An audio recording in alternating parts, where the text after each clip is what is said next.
Si un étranger a résidé au moins 5 ans en France, il peut demander la nationalité française. S'il a résidé de manière légale, il peut demander la nationalité française par naturalisation, mais il faut remplir les conditions. Vous devez remplir les conditions suivantes. Vous devez être majeur. Vous pouvez déposer votre demande dès l'âge de 17 ans. Si votre demande est acceptée, vous obtiendrez la naturalisation à partir de vos 18 ans.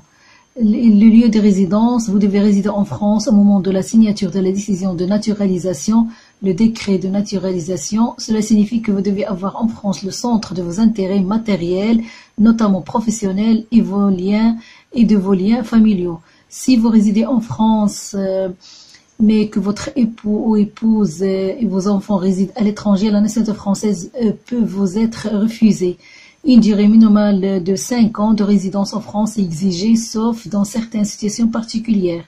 La régularité du séjour, vous devez avoir un titre de séjour en cours de validité au moment du dépôt de votre demande, sauf si vous avez la nationalité d'un pays de l'espace économique européen ou si vous êtes suisse. Vous ne devez pas avoir fait l'objet d'un arrêté d'expulsion ou d'une interdiction du territoire français toujours en vigueur.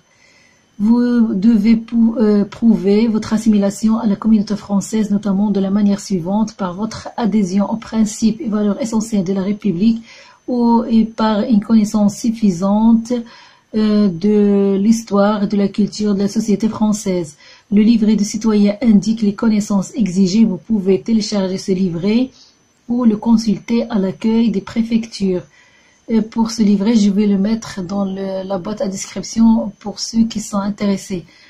Connaissance de la langue française, vous devez justifier d'une connaissance suffisante de la langue française. Comment justifier d'une connaissance suffisante de la langue française? Pour obtenir la nationalité française, vous devez justifier une connaissance de la langue française à l'oral et à l'écrit au moins égale au niveau B1 du cadre européen commun de référence pour les langues. Toutefois, certaines personnes peuvent en être dispensées si vous avez suivi vos études en français dans un pays francophone ou si vous êtes réfugié avec plus de 70 ans et résidez en France depuis au moins 15 ans. Votre état de santé ne permet pas d'évaluer votre niveau de langue ou vous êtes dans une autre situation.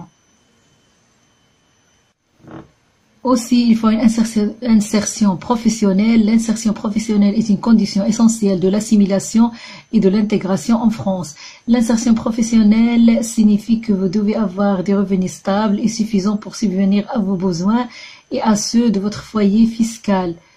Pour la moralité et l'absence de condamnation pénale, vous devez être de bonne vie et mœurs. Cela signifie notamment que vous ne devez pas avoir été l'auteur des faits contraires à l'ordre public. Vous ne devez pas être dans l'une des situations suivantes, avoir été condamné en France à une peine de moins 6 mois de prison sans sursis, sauf en cas de réhabilitation ou d'effacement de la condamnation au bulletin numéro 2 de votre casier judiciaire. Vous ne devez pas avoir été condamné pour un crime ou un délit constituant une atteinte aux intérêts fondamentaux de la nation, sauf en cas de réhabilitation ou d'effacement de la condamnation du bulletin numéro 2 de votre casier judiciaire. Vous ne devez pas avoir été condamné pour un acte de terrorisme, sauf en cas de réhabilitation ou d'effacement de la condamnation du bulletin numéro 2 de votre casier judiciaire. Ainsi, comment faire la demande? La procédure varie selon votre département. Donc, selon votre lieu de résidence, vous pouvez soit déposer votre demande auprès de la plateforme de naturalisation de votre domicile.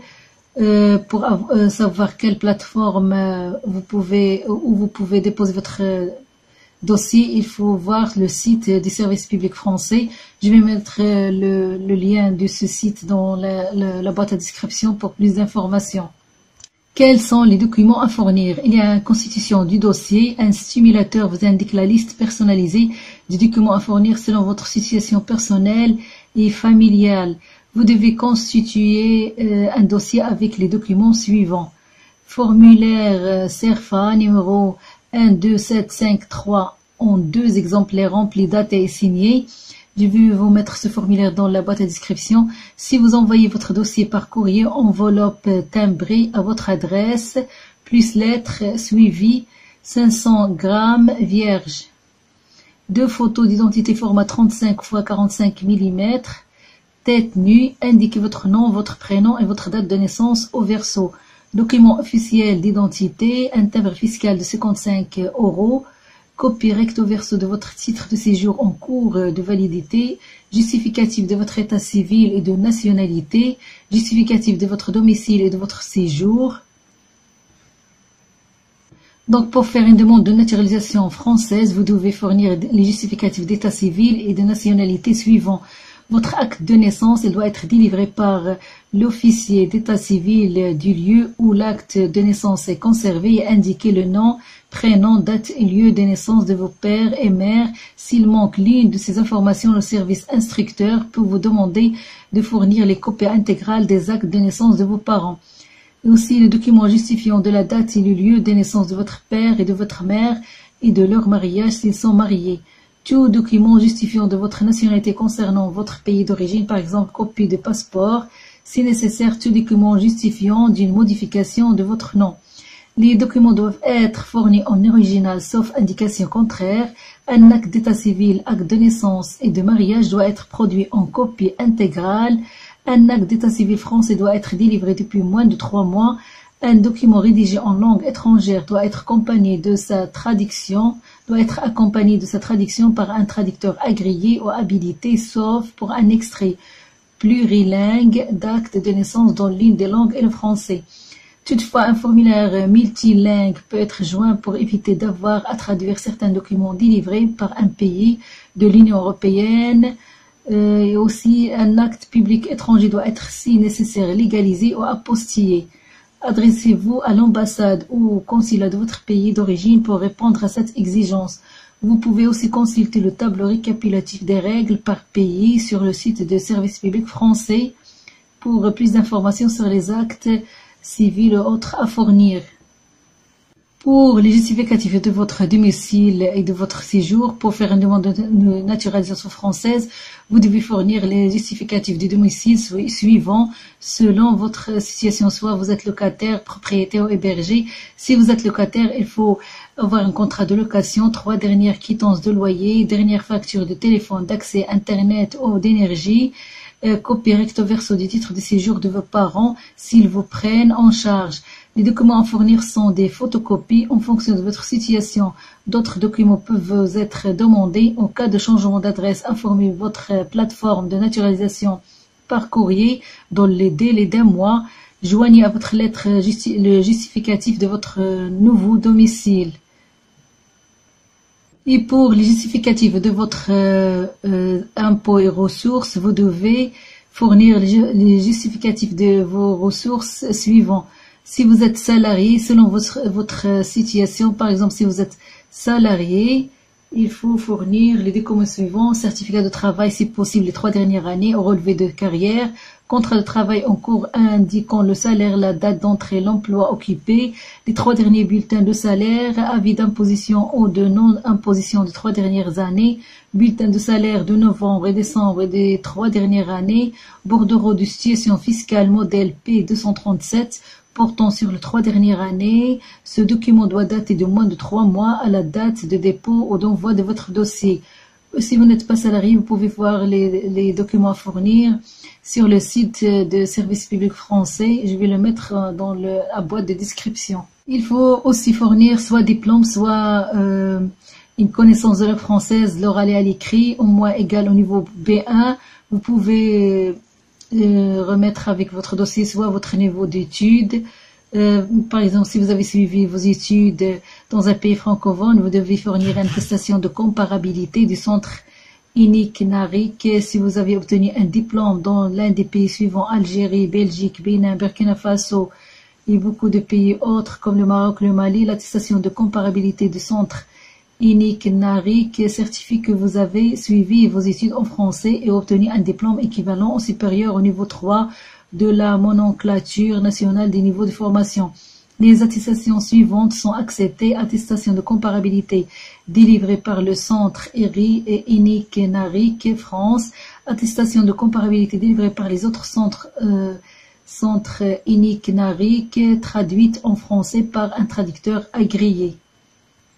Il faut aussi fournir des justificatifs si vous vivez en couple, comme acte de mariage, copie recto verso du titre de séjour ou de la carte nationale d'identité de votre époux. Si votre époux a immigré en France, copie de la décision autorisant son entrée en France. Si vous êtes séparé de votre époux ou en cours de divorce, copie de la décision de séparation de corps ou de l'ordonnance de non-conciliation. Les documents doivent être fournis en original, sauf indication contraire. Si vous êtes déjà marié, il faut délivrer aussi les justificatifs si vous avez déjà été marié ou divorcé ou veuve, et aussi les justificatifs si vous avez des enfants à charge. Si vous êtes un ancien combattant ou légionnaire, état des services, décoration et situation obtenue. Si vous vivez en France depuis moins de 10 ans, extrait original de casier judiciaire étranger ou document équivalent, il doit être délivré par une autorité compétente du ou des pays dans lesquels vous avez vécu ou à défaut des pays de votre. Ce document n'est pas exigé si vous êtes réfugié, politique, apatride ou si vous êtes entré en France avant d'avoir 18 ans. Consultez la notice d'information concernant les documents à fournir. La notice est jointe au formulaire CERFA numéro 12753. Toutefois, selon votre situation, des documents complémentaires peuvent vous être demandés. Si vous le souhaitez, vous pouvez compléter votre demande avec des informations qui vous semblent avoir un intérêt particulier. Indiquez ces informations sur papier libre. Par exemple, votre participation à la vie associative en France. Si les deux membres d'un couple veulent déposer une demande de naturalisation, ils doivent constituer 2 dossiers. Un récépissé vous est délivré lorsque vous avez fourni tous les documents demandés. Les règles à respecter pour les documents doivent être fournis en original sauf indication contraire. Un acte d'état civil, acte de naissance et de mariage doit être produit en copie intégrale. Un acte d'état civil français doit être délivré depuis moins de 3 mois. Un document rédigé en langue étrangère doit être accompagné de sa traduction par un traducteur agréé ou habilité, sauf pour un extrait plurilingue d'acte de naissance dont l'une des langues est le français. Toutefois, un formulaire multilingue peut être joint pour éviter d'avoir à traduire certains documents délivrés par un pays de l'Union européenne. Aussi, un acte public étranger doit être, si nécessaire, légalisé ou apostillé. La demande est-elle payante? La demande coûte 55 €. Cette taxe se règle avec un timbre fiscal. Donc, si votre situation change après la délivrance de récépissé, vous devez informer le service qui a reçu votre demande. Par exemple, si votre situation familiale ou professionnelle a changé, ou si vous avez changé d'adresse, vous devez remplir la déclaration de changement de situation jointe au formulaire CERFA numéro 12753. Comment étudier la demande? Une enquête est faite sur votre comportement civique manifesté par exemple par le paiement des impôts. L'enquête peut être complétée par une consultation des organismes consulaires et sociaux. L'administration vérifie également votre éventuel passé judiciaire en France et à l'étranger. Vous êtes convoqué à un entretien pour vérifier votre assimilation à la communauté française. Pour préparer cet entretien, vous pouvez télécharger le livret de citoyen qui se trouve sur le site Service public français. À la fin de l'entretien, vous devez signer la charte des droits et devoirs du citoyen français. L'administration a 18 mois au maximum pour vous répondre à partir de la délivrance de récépissé. Ce délai est réduit à 12 mois lorsque vous justifiez avoir votre résidence habituelle en France depuis au moins 10 ans à la date de la remise de récépissé. Comment savoir si la demande est acceptée? Vous recevez un courrier vous informant de votre inscription dans le décret de naturalisation après sa publication au journal officiel. Ce décret de naturalisation prend effet à la date de sa signature. Un extrait du décret de naturalisation et une copie des actes de l'état civil français résultant de votre naturalisation vous sont remis lors d'une cérémonie organisée par la préfecture. Si vous avez des enfants mineurs non mariés, ils deviennent français s'ils résident habituellement avec vous et si leur nom est mentionné dans le décret de naturalisation. La minorité de l'enfant s'apprécie à la date de signature du décret. S'il y a une erreur, si vous constatez une erreur sur l'ampliation du décret de naturalisation, signalez-le par courrier au ministère de l'Intérieur. Est-ce que l'administration peut-elle revenir sur sa décision? Le décret de naturalisation peut être retiré après sa publication sur avis conforme du Conseil d'État dans les deux cas suivants. Il est constaté que les conditions légales n'étaient pas remplies. Dans ce cas, le décret peut être retiré dans les 2 ans suivant sa publication au journal officiel. Il est constaté que le décret a été obtenu par mensonge ou par fraude. Dans ce cas, le décret peut être retiré dans les 2 ans suivant leur découverte par le ministre chargé de naturalisation. Comment faire en recours en cas de refus? L'administration peut prendre une décision défavorable dans les 2 cas suivants. Votre demande est recevable, cela signifie que les conditions fixées par la loi ne sont pas remplies. Votre demande est inopportune, cela signifie que l'acquisition de la nationalité française n'est pas ou pas encore envisageable. Si vous avez reçu une décision défavorable car votre demande est recevable, votre demande est déclarée irrecevable si les conditions fixées par la loi ne sont pas remplies. La décision d'irrecevabilité doit être motivée. Le préfet va notifier la décision lors d'une convocation en préfecture ou par courrier recommandé avec accusé de réception. Si le motif de l'irrecevabilité disparaisse, vous pouvez faire une nouvelle demande. Vous avez 2 mois suivant la notification de la décision d'irrecevabilité pour faire un recours administratif auprès du ministre chargé de naturalisation. Les recours administratifs doivent obligatoirement être faits avant de faire un recours contentieux. Si vous n'avez pas de réponse du ministre chargé des naturalisations dans un délai de 4 mois, cela signifie que votre recours est refusé. Vous pouvez alors faire un recours contentieux devant le tribunal administratif de Nantes.